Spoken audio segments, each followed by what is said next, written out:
सबसे पहले आप सबों को शुभ संध्या संध्या। Good evening to everybody. जैसा कि जानकारी में है, हम लोग बीपीएससी में पॉइंट ऑफ व्यू से भारतीय राष्ट्रीय आंदोलन विशेषकर गांधी के संदर्भ में विभिन्न स्वरूपों का अध्ययन कर रहे हैं। पिछले दिन मेरे द्वारा गांधी जी की भूमिका का, गांधी जी की उदय के कारण लोकप्रियता इत्यादि के ऊपर किया गया था और गांधी किस परिस्थिति में भारतीय राजनीति में आए, गांधी की कार्य पद्धति क्या थी, विचारधारा के विभिन्न। अब इसी क्रम में हम लोग गांधी के नेतृत्व में जो आंदोलन किए गए, जैसे रॉलेट एक्ट, खिलाफत आंदोलन, ये दोनों क्वेश्चन आपके यूपीएससी में छोटे छोटे क्वेश्चंस के रूप में पूछे जा सकते हैं। इसके अतिरिक्त असहयोग आंदोलन, अवज्ञा और भारत छोड़ो आंदोलन, ये तीन महत्वपूर्ण तो हैं जिसमें बिहार की भूमिका को भी हम लोग देखने का प्रयास। हमारी आज की कक्षा दो भागों में बटी हुई है। एक भाग है रॉलेट एक्ट, एक भाग है रॉलेट एक्ट और दूसरा भाग है खिलाफत आंदोलन। खिलाफत आंदोलन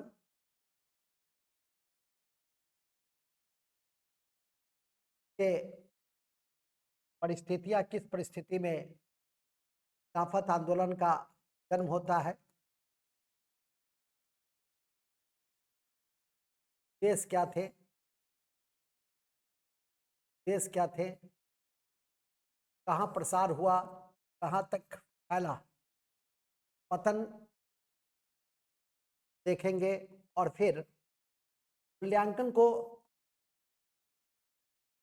सीमित और विरत दोनों रूपों में हम लोग देखने का प्रयास करें। सीमित और व्यापक, व्यापक का एक अलग से क्वेश्चन मूल्यांकन करूंगा कि क्या खिलाफत आंदोलन, गांधी खिलाफत आंदोलन में गांधी का प्रवेश या गांधी जी ने जो धर्म और राजनीति का सम्मिश्रण किया, क्या वो एक राजनीतिक भूल थी?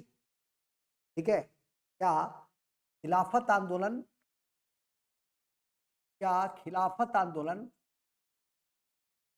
क्या खिलाफत आंदोलन, खिलाफत आंदोलन, क्या खिलाफत आंदोलन गांधी जी की, गांधी जी की, गांधी जी की, गांधी जी की रणनीतिक भूल थी? रणनीतिक भूल थी।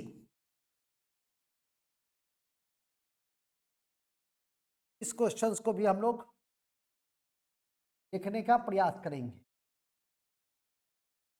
क्वेश्चन को भी हम लोग देखने का प्रयास करेंगे। ये परीक्षा के दृष्टि बहुत ही महत्वपूर्ण प्रश्न है और जिस पर हमारी होनी चाहिए। ठीक है,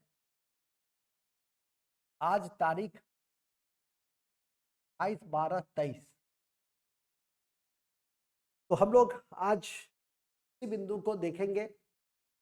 परीक्षा के दृष्टि से भी यह क्वेश्चन काफी महत्वपूर्ण है। सबसे पहले भाग एक में हम लोग रॉलेट एक्ट को देखेंगे। रॉलेट एक्ट छोटा सा है। रॉलेट एक्ट क्या था? रॉलेट एक्ट का जो रॉलेट एक्ट का जो विकास हुआ वो किस परिस्थिति में, रॉलेट एक्ट के विरुद्ध जो आंदोलन हुआ किस परिस्थिति में हुआ, और फिर उसके परिणाम क्या, सब बिंदुओं को हम लोग देखने का प्रयास करेंगे। रॉलेट एक्ट में भी हम लोग उसी तरह से देखेंगे। ठीक है, रॉलेट एक्ट में भी हम लोग उसी तरह से देखेंगे। क्या आंदोलन का स्वरूप, आंदोलन का स्वरूप और फिर गांधी की भूमिका और परिणाम, और चौथा भाग तो ऐसे भी परिणाम होता है कि इसका परिणाम क्या निकला। इसी एंगल से हम लोग कुल मिला के हमें तीन क्वेश्चंस को तो कंप्लीट देख लेना है, रॉलेट एक्ट को, खिलाफत आंदोलन को, और तीसरा क्या खिलाफत आंदोलन गांधी जी की रणनीतिक भूल थी। तो हमारी आज की परिचर्चा इन्हीं बिंदुओं पर आधारित है। याद रहे कि रॉलेट एक्ट के ऊपर हम सबसे पहले बल देंगे। मैं आपको बताना चाहूंगा कि प्रथम विश्व युद्ध के दौरान गांधी जी जब भारत में आए 1915 में, पहले बातों को सुन लीजिए, इसके बाद लिखना शुरू किया। तो ब्रिटिश सरकार के साथ सहयोग किया और सहयोग करते हुए वे भारतीयों को ब्रिटिश सेना में सम्मिलित होने का आह्वान किए। लेकिन जल्द ही क्योंकि आह्वान इसीलिए किया कि ब्रिटिशों ने कहा था कि हम सुधार करेंगे और सुधार का आश्वासन दिया, किंतु जब विश्व युद्ध समाप्त हो गया तो ब्रिटिश सरकार ने सिडनी रॉलेट की अध्यक्षता में एक कमेटी गठित कर दी और जिसके सुझाव पर 1918 में रॉलेट एक्ट पारित हो गया। और ये जो रॉलेट एक्ट था, यह रॉलेट एक्ट नागरिक अधिकारों पर अंकुश लगाने के लिए लाया गया है। तो विषय वस्तु का जो पहला स्वरूप है वो यही है कि रॉलेट एक्ट किस संदर्भ में लाया गया और कैसे फिर इसके विरुद्ध आंदोलन हुए। क्योंकि फिर आप पैराग्राफ 2 में लिखेंगे, अभी लिखना नहीं है, अभी सुन लेना है कि रॉलेट एक्ट के तहत एक विशेष न्यायालय का भी स्थापना की जानी थी और की भी गई, जिसके निर्णय के विरुद्ध कोई अपील नहीं हो सकता था। आप लोग प्रारंभिक परीक्षा में पढ़ते भी है कि नो अपील, नो वकील और नो दलील। इस एक्ट के तहत किसी को भी बिना वारंट सरकार तलाशी एवं गिरफ्तारी का आदेश दे सकती थी। इस तरह युद्धकालीन आपातकाल के प्रावधान को भारत में बनाए रखने की बात कही गई और स्वाभाविक है कि भारतीयों ने इस काले कानून को जो नाम दिया उसका विरोध किया। गांधी जी भी उसमें शिरकत किए और गांधी को भी अब बुरा लगा कि ब्रिटिशों ने आश्वासन तो दिया था, लेकिन आश्वासन की जगह यहाँ उन्हें ऐसा लगा कि धोखा दिया। और धोखा इसलिए कि स्वतंत्रता के पक्षधर थे गांधी जी और ये काला कानून स्वतंत्रता को बाधित कर रहा था।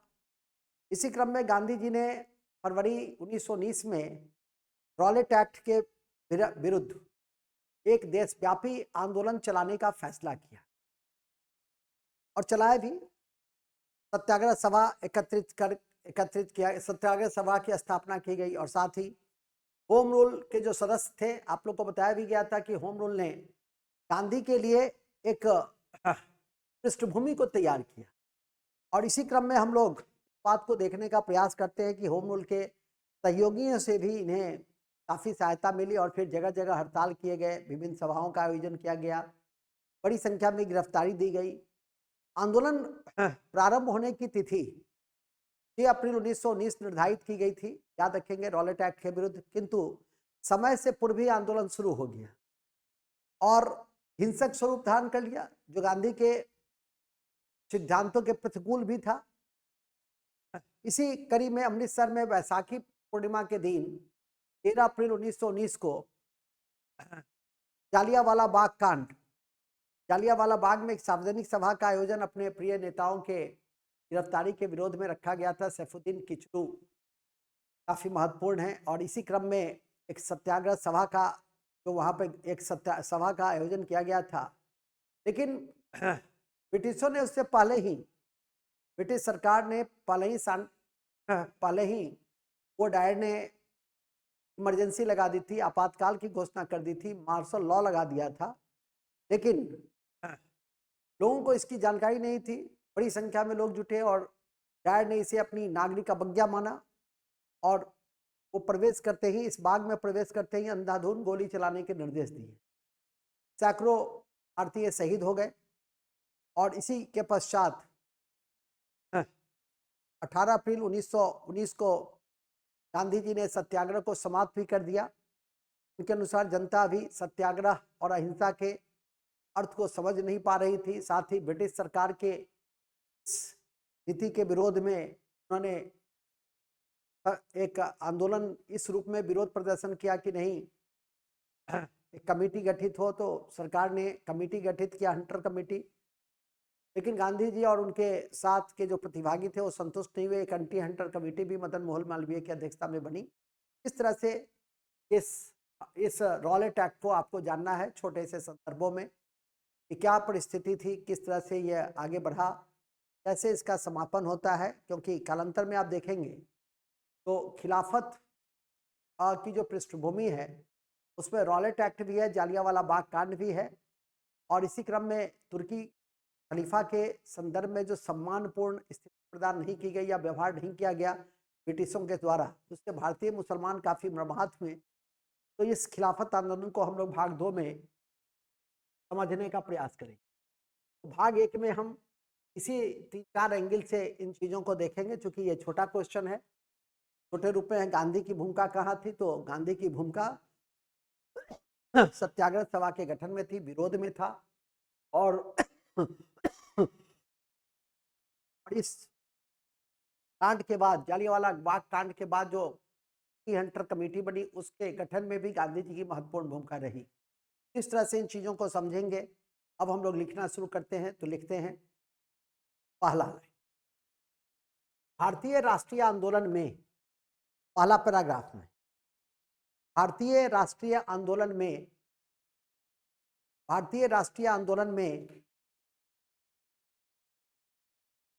रॉलेट एक्ट, रॉलेट एक्ट के विरुद्ध आंदोलन, रॉलेट एक्ट के विरुद्ध आंदोलन, रॉलेट एक्ट के विरुद्ध आंदोलन एक महत्वपूर्ण कड़ी थी, एक महत्वपूर्ण कड़ी थी। प्रथम विश्व युद्ध के दौरान, प्रथम विश्व युद्ध के दौरान गांधी जी ने भारत आगमन के साथ ही, गांधी जी ने भारत आगमन के साथ ही ब्रिटिश सरकार का सहयोग करते हुए, ब्रिटिश सरकार का सहयोग करते हुए ब्रिटिश सेना में भारतीयों के सम्मिलित होने का आह्वान किया। ब्रिटिश सेना में भारतीयों के सम्मिलित होने का आह्वान किया, क्योंकि सरकार ने, क्योंकि सरकार ने, क्योंकि सरकार ने सुधारों का आश्वासन दिया था, क्योंकि सरकार ने सुधारों का आश्वासन दिया था। किंतु युद्ध के पश्चात, किंतु युद्ध के पश्चात ब्रिटिश सरकार ने, किंतु युद्ध के पश्चात ब्रिटिश सरकार ने सिडनी रॉलेट की अध्यक्षता में, सिडनी रॉलेट की अध्यक्षता में एक कमेटी की गठन की, एक कमेटी की गठन की, एक कमेटी की गठन की। इसके सुझाव पर 1918 में, इसके सुझाव पर 1918 में रॉलेट एक्ट पारित हुआ। इसके सुझाव पर रॉलेट एक्ट 1918 में रॉलेट एक्ट पारित हुआ। इसमें इसमें नागरिक अधिकारों के ऊपर, इसमें नागरिक अधिकारों के ऊपर अंकुश लगाए गए थे। इसमें नागरिक अधिकारों के ऊपर अंकुश लगाए गए थे, अंकुश लगाए गए थे। Paragraph change, paragraph change. Rowlatt act के तहत एक विशेष न्यायालय की स्थापना की गई थी। रॉलेट एक्ट के तहत एक विशेष न्यायालय की स्थापना की गई थी, जिसके निर्णय के विरुद्ध, जिसके निर्णय के विरुद्ध कोई अपील नहीं की जा सकती, जिसके निर्णय के विरुद्ध कोई अपील नहीं की जा सकती थी। इस एक्ट के तहत,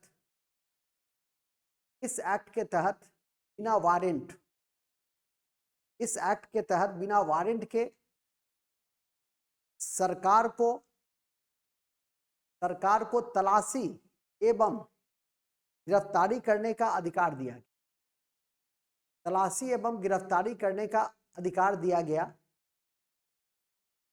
गया और इस तरह युद्धकालीन आपातकाल के प्रावधान को भारत में बनाए रखा गया। इस तरह युद्धकालीन आपातकाल के प्रावधान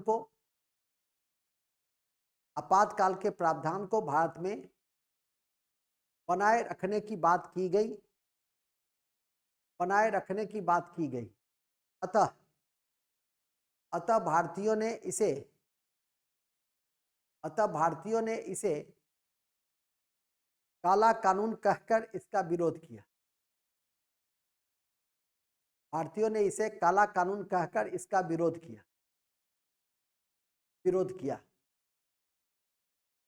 पैराग्राफ चेंज। इसी कड़ी में गांधी जी ने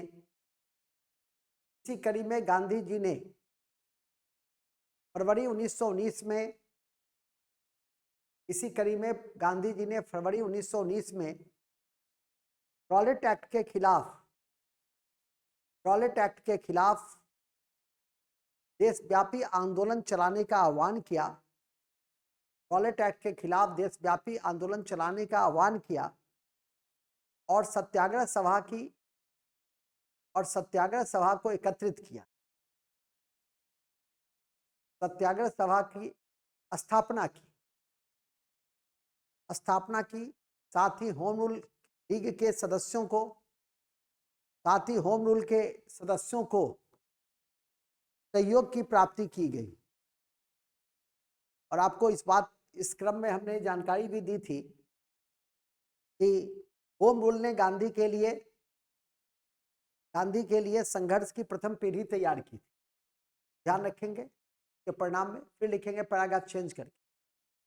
अब आंदोलन का क्या स्वरूप था, ठीक है कि नहीं, और गांधी की भूमिका तो एक ही साथ चल रही है, इसको ध्यान रखिएगा। क्या है हो गया, अब आंदोलन के स्वरूप में सत्याग्रह सभा का गठन कर ही दिए हैं, वो क्या है में स्पष्ट हो गए।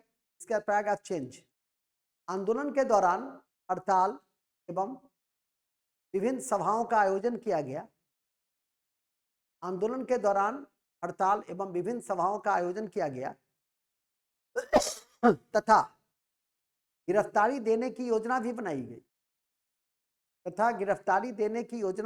गई। आंदोलन प्रारंभ करने की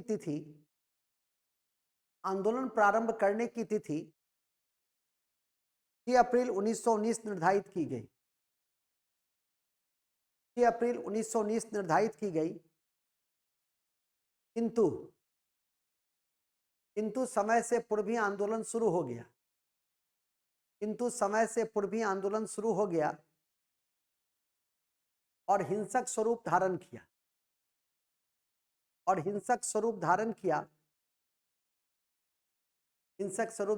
इसी कड़ी में अमृतसर में बैसाखी के दिन 13 अप्रैल 1919 को जालियांवाला बाग में एक सार्वजनिक सभा का आयोजन किया गया। जालियांवाला बाग में एक सार्वजनिक सभा का आयोजन किया गया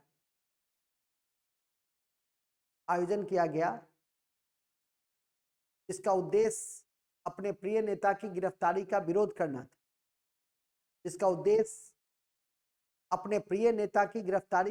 करना था।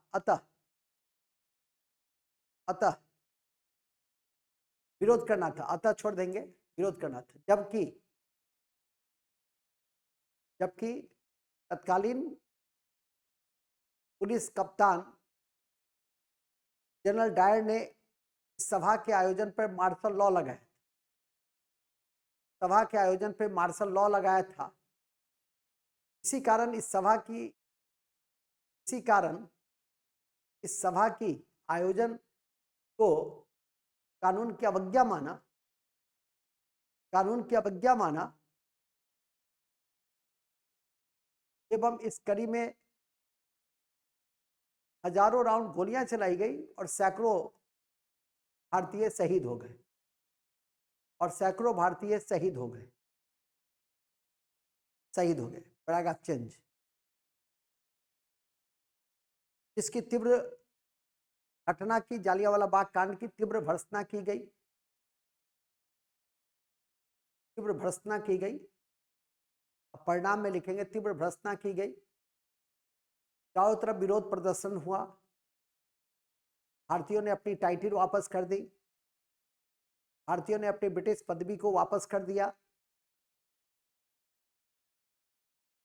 बढ़ते विरोध को देखते हुए सरकार ने हंटर कमेटी का गठन किया। इधर कांग्रेस इससे संतुष्ट नहीं हुई और मदन मोहन मालवीय के नेतृत्व में एंटी हंटर कमेटी बना। मदन मोहन मालवीय के नेतृत्व में एंटी हंटर कमेटी बना। एंटी हंटर कमेटी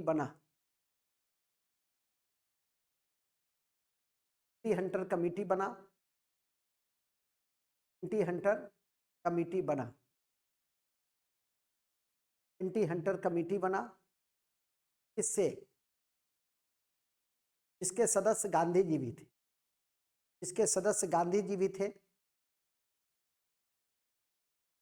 थे। इस तरह निष्कर्षतः रॉलेट एक्ट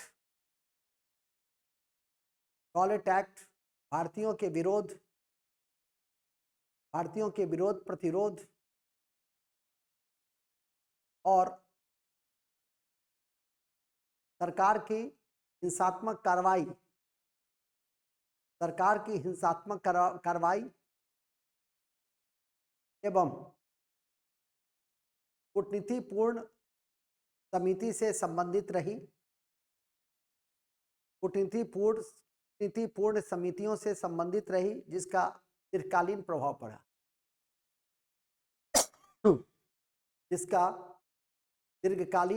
पड़ा। बस यदि आप इतनी संदर्भ को रॉलेट एक्ट के क्रम में लिख लेते हैं, समझ लेते हैं और लिख देते हैं, तो मुझे लगता है क्या है आंदोलन का स्वरूप, क्या था, गांधी की भूमिका क्या थी और परिणाम क्या। जैसे जो क्वेश्चन पूछेगा उस तरह से यदि आप जवाब दे देते हैं तो मुझे कहीं कोई नहीं कि कोई कठिनाई आपको हो सकती है छोटे क्वेश्चंस के रूप में, या कैसे भी हो। ये तो इसमें भी आ जाएगा कि गांधी सहयोगी से असहयोगी कैसे हुए। यदि ये क्वेश्चन भी आता है तो उसमें भी रॉलेट एक्ट और जालियांवाला बाग कांड, खिलाफत के मुद्दे, सबको जोड़ते हुए आप गांधी के सहयोगी से असहयोगी के रूप में वर्णन को दिखला सकते। इन्हीं शब्दों के साथ हम इस भाग 1 रॉलेट एक्ट की कक्षा की समाप्ति की घोषणा करते हैं। जय हिंद, जय Bharat. Thank you very much, बहुत बहुत धन्यवाद।